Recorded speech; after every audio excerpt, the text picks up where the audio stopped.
നമ്മുടെ ചാനൽ ചർച്ചകളിൽ കാണാറുള്ള ഒരാളാണ് ഡോക്ടർ ജിൻഡോ ജോൺ. കോൺഗ്രസിനെ പ്രതിനിധീകരിച്ച് സംസാരിക്കാറുള്ള മാധ്യമ വക്താവാണ് അദ്ദേഹം പറഞ്ഞ ഒരു വാചകം യഥാർത്ഥത്തിൽ നല്ല ഹൈലൈറ്റ് വേർഡാണ്. സാത്താൻ്റെ സന്തതികൾ നരകത്തിൽ നിന്ന് നാട്ടിലിറങ്ങാൻ തയ്യാറെടുക്കുന്നു എന്നാണ് കാസയുടെ രാഷ്ട്രീയ പ്രവേശനത്തെക്കുറിച്ച് അദ്ദേഹം പറഞ്ഞത്. സാത്താൻ്റെ സന്തതികൾ നരകത്തിൽ നിന്ന് നാട്ടിലിറങ്ങാൻ തീരുമാനിക്കുന്നത്രേ.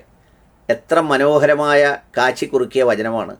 കാരണം ഈ കാസാക്കൂസന്മാരുടെ പേജ് നിറയെ ഈ വൈരാഗ്യവും വിദ്വേഷവും മുസ്ലിം വിരോധവും, അതല്ലാതെ മറ്റൊരു കുന്തവും അതിനകത്തൊന്നും കാണുന്നില്ല എന്നുള്ളതാണ് അതിൻ്റെ ഒരു പ്രത്യേകത. എന്തെങ്കിലും തരത്തിലുള്ള മയക്കുമരുന്നോ കൊലപാതകമോ അല്ലെങ്കിൽ അത്തരം കാര്യങ്ങളോ ഉണ്ടായാൽ ഉടൻ തന്നെ അതിൻ്റെ ജാതി എണ്ണും. അതിൻ്റെ ജാതി എണ്ണിയ ശേഷം അത് മണപ്പിക്കും.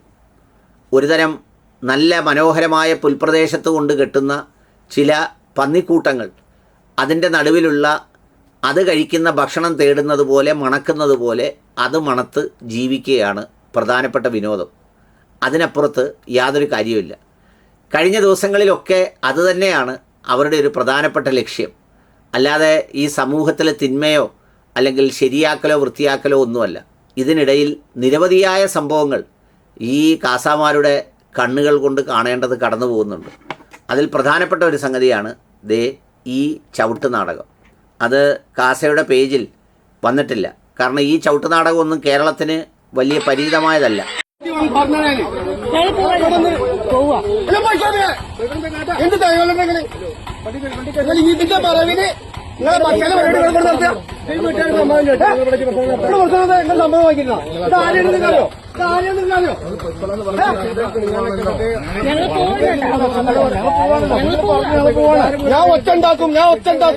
ഞാൻ ഒച്ചുണ്ടാക്കും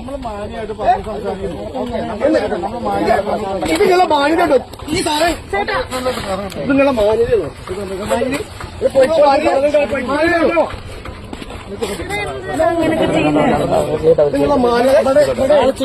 ആൾക്കാർ നിങ്ങൾ പോയിക്കോ. എന്തിനാ പറഞ്ഞപ്പോൾ പ്രസംഗിച്ചത് ഒരു കാര്യമില്ല. അവിടെ നിങ്ങളില്ല മുസ്ലിങ്ങളില്ല.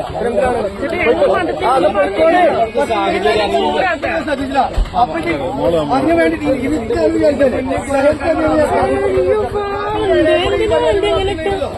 സാറിലടുത്തൊന്ന് വീഡിയോ എടുക്കണം. അയ്യോ പാവം, എങ്ങനെ ഇങ്ങനെയൊക്കെ കീറിക്കളയുന്ന മനുഷ്യൻ? ആ മനുഷ്യൻ എന്ത് പറ്റും?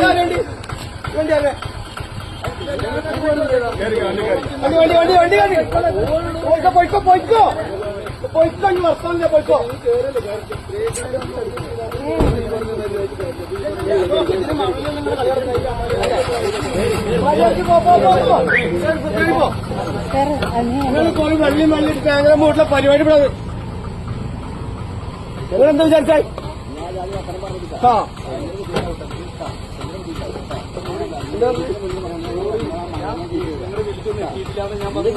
ഞാൻ എന്റെ വീട് പറഞ്ഞൊന്ന് കൊണ്ടുവരത്തോടെ. എന്റെ വീട് ഞാൻ പറഞ്ഞു കൊണ്ടുവർക്ക് അടിച്ച മുറിക്കും കാര്യമാണ്. കാലടിച്ച മുറിക്കും. അപ്പൊ വണ്ടി പോ. നിങ്ങളുടെ ഒരു തേങ്ങയുടെ മുറി ഞങ്ങൾക്ക് വേണ്ടോ? വണ്ടി പോകണോ?